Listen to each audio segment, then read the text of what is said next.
Diddy's ex wrapped up her testimony today after 4 grueling days on the stand. She might have a lawsuit too. Singer Dawn Richard testifies that Sean Diddy Combs hit Cassie Ventura with a skillet full of eggs. You got to go back to the drugs and the alcohol, man. The drugs and the alcohol, man. And those things will make you do strange things. Interview 0.00.20. How can a courtroom stifle Dawn Richard's testimony on Diddy's alleged attack of Cassie? Get ready for the shocking revelations that exposed an unimaginable truth. Diddy's ex wrapped up her testimony today after 4 grueling days on the stand. The defense hit her hard during cross-examination, asking her about a stint in rehab for PTSD, a rape allegation, and asking her to read explicit text messages from over the past 15 years. Richard accused Combs of sexual harassment, gender discrimination, and a hostile work environment by being exposed to sex trafficking and sex acts. She also alleged that she was a victim of false imprisonment. In her suit, Richard stated she was seeking compensatory and punitive damages, as well as other costs for post-traumatic stress, anxiety, and emotional suffering, and financial losses she suffered as a result of Combs' alleged behavior. Combs has denied her allegations. His lawyer told E! News in September, Mr. Combs is shocked and disappointed by this lawsuit. Richard's testimony in Combs' ongoing trial comes 8 months after she accused the rapper in a lawsuit of subjecting her to years of inhumane working conditions, which included groping, assault, and false imprisonment. The lawsuit, filed in September, obtained by E! News, stated, Mr. Combs frequently held meetings with Ms. Richard wearing only his underwear, despite Ms. Richard's protests and repeated requests for him to put on clothing. In her filing, the 41-year-old also alleged that Combs ordered her to strip down to her underwear, made demeaning remarks about her body, and entered her dressing room unannounced while she was unclothed, and touched her without her permission under the guise. Interview.032.03 Dawn. Richard's testimony hit the courtroom like a lightning bolt. A former member of Danity Kane, the girl group created under Diddy's management, Dawn was more than just a former collaborator. She was a close observer of the inner workings of Diddy's world. This made her testimony one of the most critical pieces in the trial's first week. People expected that she might have a few insights to share, but the details she revealed left the room frozen in shock. What exactly did she say about Cassie's alleged abuse that silenced an entire courtroom? Dawn's connection to both Diddy and Cassie wasn't just professional, it was deeply personal. As part of Danny Kane, she worked closely with Diddy, meaning she interacted with him and the people in his orbit on a daily basis. Cassie, of course, was his longtime girlfriend, a relationship that many thought looked glamorous from the outside. But Dawn's testimony painted a much darker picture of what really went on behind closed doors. Her words added context to the years of whispers about abuse that had hovered around Diddy and Cassie's relationship. When it was Dawn's turn to take the stand, the courtroom's energy shifted immediately. She described moments where she allegedly witnessed Diddy's angry outbursts leaving those around, him walking on eggshells. According to her, these outbursts didn't spare Cassie, who often bore the brunt of his fury. Dawn was clear that her description wasn't based on rumors, but on things she personally experienced. She was there, watching it all unfold.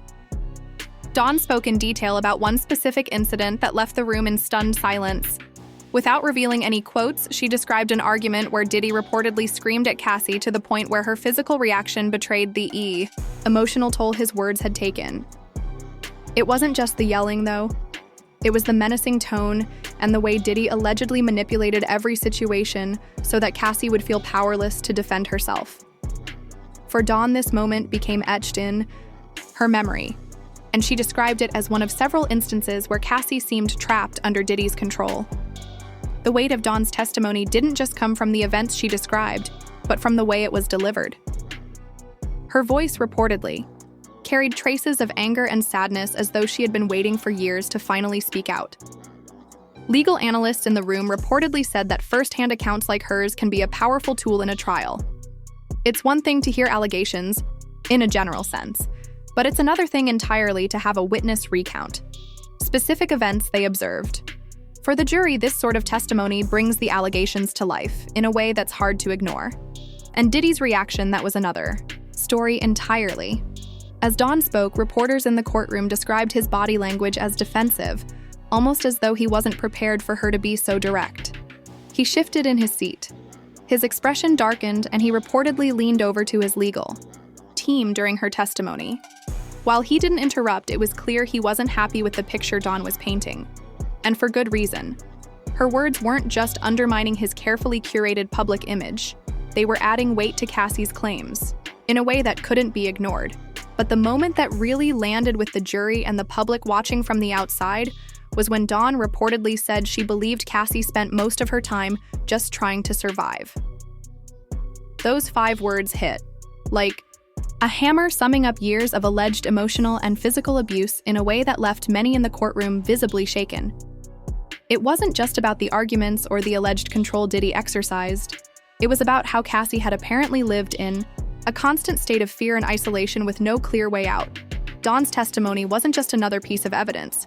It became a turning point in the trial, creating a ripple effect that would inevitably influence how the jury viewed Diddy moving forward.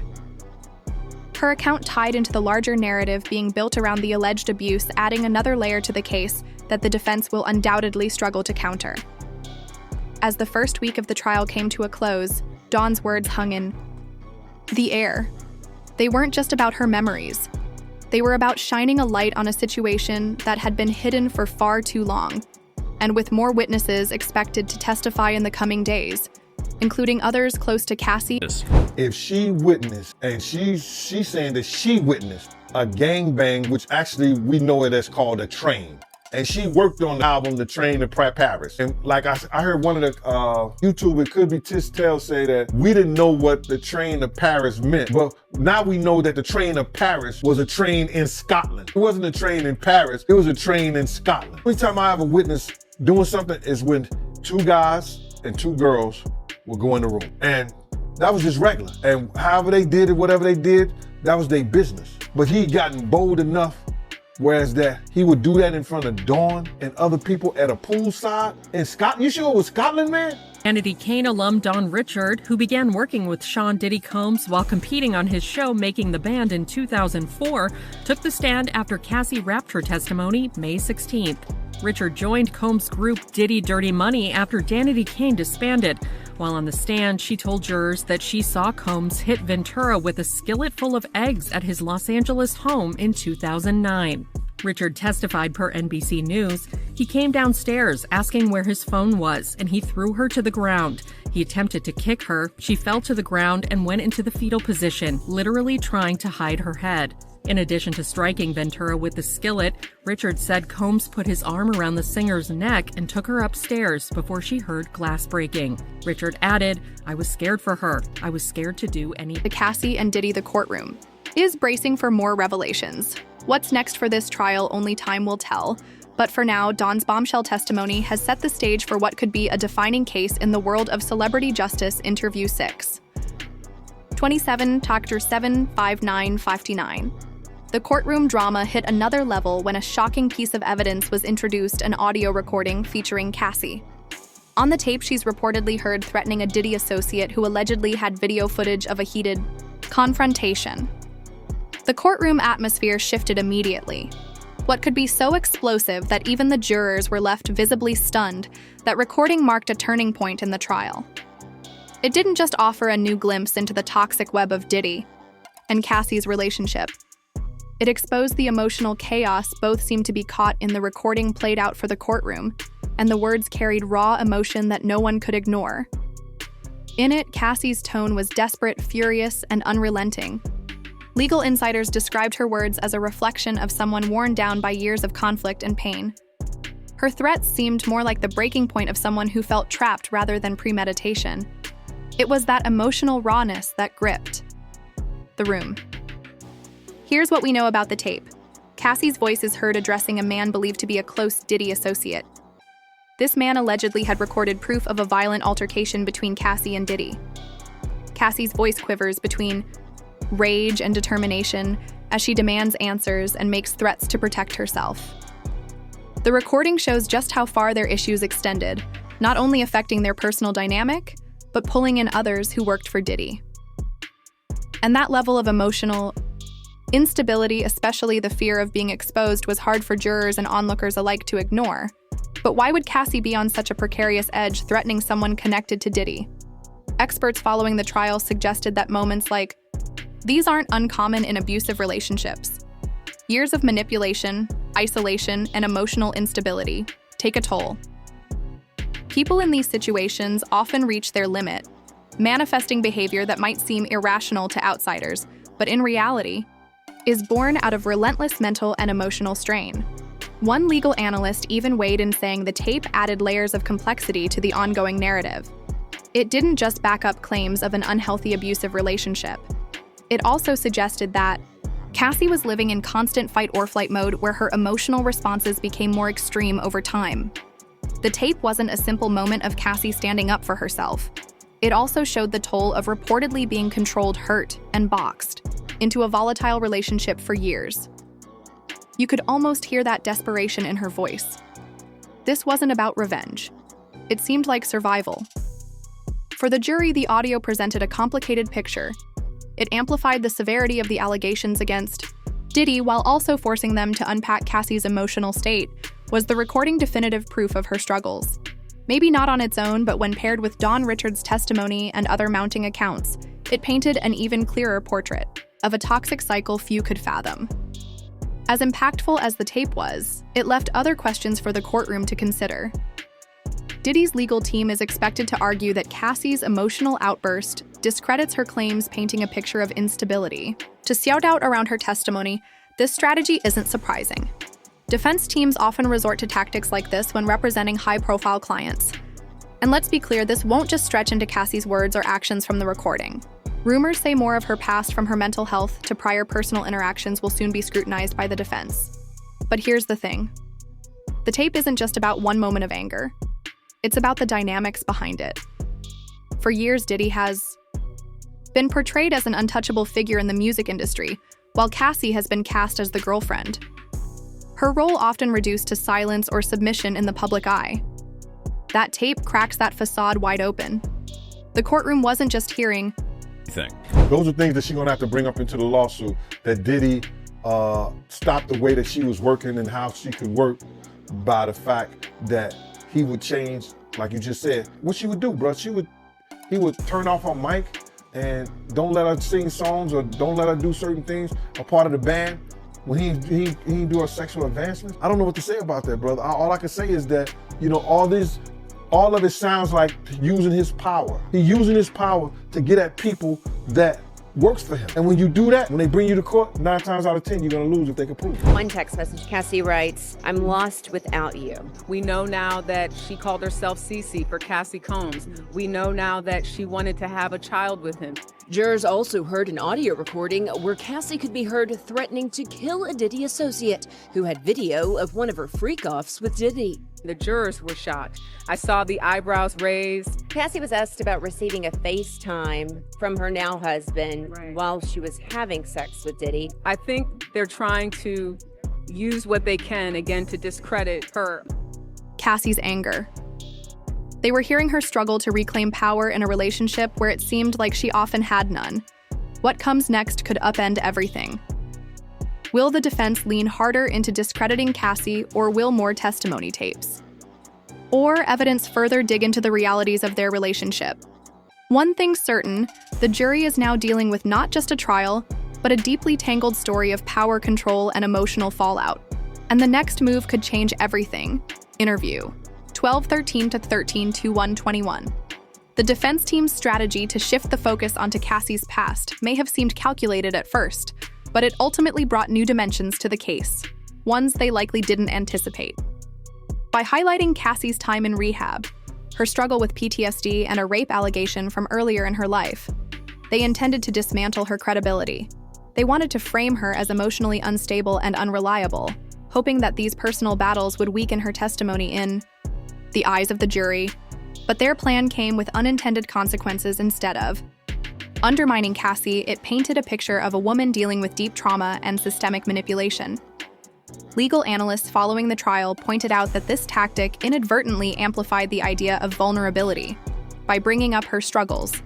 The defense might have actually strengthened claims about the emotional control Diddy allegedly exerted over her. Cassie's past experiences, rather than discrediting her, made it clearer how someone like Diddy could exploit those vulnerabilities. to maintain control in their relationship. One of the biggest talking points was the introduction of intimate text messages between Cassie and Diddy, including one where Cassie wrote, "I'm lost without you." The defense made extensive use of these texts to portray her as emotionally dependent and to imply that their relationship with Stormy was mutually consenting and consensual. But these texts only served to highlight how complicated and fragile their dynamic really was. Experts have noted that trauma survivors frequently express attachment to their abusers not because their suffering didn't exist, but rather because they've been tricked into thinking they have no other options. The courtroom heard these texts, along with defense claims that Cassie's emotional state prevented her from giving a clear and credible account of what transpired during her relationship with Diddy. According to legal insiders, this approach frequently targets not only a person's testimony but also their entire character. Survivors of abuse frequently face this kind of scrutiny, especially in trials involving high-profile defendants. Bring up personal struggles and attempt to create just enough doubt to sway public and jury opinion. But in Cassie's case, this tactic might have done more harm than good for the defense. Instead of poking holes in her story, it added depth to the narrative of someone who endured years of control and manipulation. By forcing Cassie to relive and defend these moments from her past, the defense may have unintentionally drawn more attention to Diddy's potential manipulation, especially considering their stark power imbalance during their years together. Many who followed the case noted how these revelations about Cassie's mental health and personal history only added layers of believability to her allegations. Her battle with PTSD and her rehab stint were reframed not as weaknesses but as potential consequences of living through an abusive, toxic relationship. Instead of casting doubt on her words, this particular line of attack seemed to invite questions about how much of Cassie's emotional pain was a direct result of her dynamic with Diddy. In presenting these arguments, the defense may have hoped to distract from earlier testimony and evidence, but instead they created a more nuanced portrayal of Cassie as someone trying to navigate unimaginable circumstances. If anything, it emphasized how trapped she may have felt emotionally, mentally, and even physically in their relationship. This unexpected shift in courtroom dynamics is already influencing the way the jury perceives the case. These details push the story beyond just text messages or isolated incidents. It's becoming clearer that this is a story explosive case. Unfortunately, we're all going to take a disgusting trip to his seedy, awful world. You know, it's the man has no class. He has no kindness in his dark, dark heart. And he's depraved. That's my opinion. This is a depraved, disgusting individual. The facts are the facts, the texts are the texts, and I think that the evidence will be clear. That Ventura had a choice and that she chose to participate in those sexual encounters. Where she is entertaining other people in the bedroom. He enjoyed having the freak-offs. She's being asked specifically about the drug use. She is clearly excited about story about patterns of behavior power imbalances and the toll it takes on those involved. And with more witnesses waiting to take the stand, including former Danny Kane members and people from inside Diddy's professional circle, the narrative is only becoming more complex. Whether intentional or not, the defense's tactics to discredit Cassie might have only underscored the severity of her claims. As the trial progresses, the testimonies of others familiar with Diddy and Cassie's relationship will likely continue peeling back layers of this already explosive case. Interview 17. 31, 18. 15. Aubrey Day is the next name making waves in this already explosive trial. As another former member of Danity Kane, she's stepping forward to give her own account of life under Diddy's management. What does she know? What has she seen? These are the questions everyone is asking as Aubrey prepares to take the stand. And it's not just her Diddy's former employees. Some of whom were close to his personal and professional life are also lining up to testify. Each witness adds another thread to this unraveling story, one that's becoming harder to ignore. The significance of multiple witnesses can't be overstated. Dawn Richards' testimony already sent shockwaves through the courtroom, giving a harrowing glimpse of Cassie's alleged abuse. Her words forced the jury to reconsider Diddy's carefully constructed public image. Now, with Aubrey expected to speak, the patterns of control and toxicity that are being alleged might become even more detailed. She brings a unique perspective, having first-hand experience working with Diddy during Danny Kane's peak, and likely seeing what went on behind the scenes. That's what this trial is building toward: not isolated incidents, but a potential pattern of behavior. Aubrey's testimony feels especially crucial because of her history of being outspoken about the challenges of working under Diddy. Over the years, she's been vocal in interviews about his tough management style and high-pressure environment. While she hasn't directly accused him of abuse in the past, her willingness to speak out makes her testimony something to watch closely. If she corroborates any of the claims made by Cassie and Don, it could paint a compelling picture of consistent behavior that spans years. This is exactly what legal experts say makes multiple testimonies so powerful. They create a chain of stories that are harder to dismiss or discredit. Dawn's testimony, for example, detailed instances where she saw Cassie allegedly subjected to Diddy's outbursts and manipulation. She described moments that left Cassie visibly shaken, and she emphasized how the pressure and control seemed ever present in their relationship. Those details alone made an enormous impact. Now, with someone like Aubrey, following that up, the jury will begin to see these accounts not as isolated events, but as pieces of a larger pattern. And once a pattern is established, it becomes almost impossible to argue that these situations were isolated accidents or misunderstandings. What makes this even more striking is the inclusion of former employees. These aren't just people who were in Diddy's circle. They were working for him, handling his day-to-day business. Their testimonies could potentially fill in some of the blanks, giving more context to the private moments that have already been described in the trial. Did they witness the alleged abusive behavior firsthand, or were they indirectly involved by being instructed to cover things up? The weight of their words will depend on what specifics they're able to provide, but their presence alone raises questions about what they know and why they're choosing to speak out. Now, the impact of having so many witnesses lined up can't be ignored. Legal experts say that as more people step forward, the case against a defendant becomes more credible. Consistent narratives between different people strengthen the accusations, especially when witnesses come from different perspectives. Some personal, like Cassie and Aubrey, and some as professionals, like the former employees. It forces the defense to work harder to cast doubt on each individual account, a strategy that becomes less effective the more people there are to contradict it. So what might Aubrey reveal? That is the looming question. Will her testimony be the next bombshell moment in a trial already full of them? Some speculate she may bring up professional dynamics that mirror the personal control alleged by Cassie, suggesting that Diddy's behavior wasn't bound to private relationships but extended into his professional dealings. If true, this could further solidify the picture being painted by the prosecution, a picture of a man who thrived on control and intimidation. The growing number of witnesses also adds urgency to the trial. It's no longer just about one person's word against another.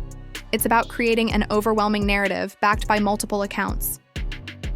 This puts significant pressure on Diddy, who has already faced intense scrutiny during the first week of the trial. And with every new person stepping forward, the question lingers: what will they say, and how will it shift the scales of this case? Aubrey OD and the others have the potential to turn an already complicated trial into something much bigger. Only time will reveal what happens when they testify. The first week of the trial was nothing short of a spectacle, and Diddy's reactions throughout it all became a key focal point. Seated at the defendant's table, he tried to maintain the composed, powerful demeanor the public has come to associate with him. But as the trial unfolded, the cracks began to show. In a courtroom overflowing with tension, every movement, every glance, and every shift in his expression was scrutinized not just by the jury, but by everyone present. And what happened when his composure cracked? That's what is everyone talking. The atmosphere in court was described as heavy, almost suffocating at times, especially during the testimonies and evidence presentations. All eyes were on Diddy as Cassie took the stand and recounted details of their relationship. She spoke about moments of alleged control and abuse, and paired with Don Richards' haunting testimony. The accusations became much harder to brush aside. Diddy, who had appeared stoic at the trial start, became noticeably uneasy during the more intense testimonies. Observers picked up on the ways he squirmed in his seat as Cassie spoke, the tension in his jaw tightening, as her words painted an unflattering portrait of a man who once seemed untouchable. As the defense cross-examined Cassie, Diddy seemed to regain some confidence. The lines of questioning targeting her past struggles with PTSD and rehab may have appeared to bolster his case. But observers noted that while Diddy often whispered to his defense attorneys during these moments, his demeanor changed entirely when explicit texts and audio clips were presented. His calm exterior would briefly falter, his eyes narrowing, his posture stiffening. The evidence seemed to carry weight in the room, not just for the jury but for him as well. The jury's own reactions to the evidence, notably raised eyebrows during the playback of the explosive audio recording, shifted the dynamic in the courtroom entirely. This was no longer about public perception. This was about real people, weighing the gravity of Cassie's allegations against Diddy. Historically, celebrities in high-profile cases often rely on a controlled image to influence the court of public opinion. But for Diddy, that control seemed to slip. High pressure, moments like these can leave even the most well-trained public figures exposed, and this trial is no exception. What truly left the courtroom on edge, though, was when Diddy's emotions visibly boiled over after Don Richard delivered some of the most damning testimony thus far. According to those in the room, his face darkened. His body language grew defensive, and he leaned aggressively toward his team, whispering furiously. For someone who built a career projecting power and authority, this loss of control served as a stark contrast to the image he's long cultivated. It was a moment insiders say that captured the jury's attention, in ways even the evidence itself couldn't. But this is bigger than what happens inside the courtroom. The fallout from this trial has begun to seep into the public's perception of Diddy's legacy. For years, he has been a titan of the music industry, a self-made mogul who built an empire on charisma and a larger-than-L life presence. Now, those same traits seem to work against him. Each time his composure cracks, be it through visible frustration, whispered exchanges with his lawyers, or even the apparent discomfort in his expression. The jury isn't just witnessing a powerful man on trial. They're watching something unravel. And when jurors sense vulnerability, it can often widen the space for doubt, which works against someone as calculated as Diddy. What makes this trial even harder to predict is the weight of what's still to come, with more witnesses expected to testify, including Aubrey O'Day and former employees. The pressure on Diddy is poised to intensify. How much more evidence will stack up? How many more first-hand accounts will corroborate what Cassie and Don have already revealed? Diddy's reaction so far has shown that even he knows the stakes are high, not just for his legal fate, but for his entire career and legacy. The next weeks will likely see the courtroom grow even more emotionally charged. For Diddy, the real question is whether he can maintain his composure as more damaging moments surface. Will his reactions continue to chip away at his carefully built public image, or will he find a way to regain control when it matters most, with more bombshell revelations? Expected, this trial is far from over, and we're left wondering what happens next. The Diddy trial is more than just a celebrity scandal, it's a wake-up call about the realities of abuse in powerful relationships. Testimonies like Don Richard's have pulled back the curtain on the alleged emotional and psychological manipulation that often hides in plain sight. Cassie's struggles, even under cross-examination, highlight the incredible resilience it takes for victims to speak out, despite intense scrutiny. This case shows how power and control operate behind closed doors. Stay informed, support victims, and don't let stories like this disappear. The next chapter of this trial might change everything we think we know. Stay tuned.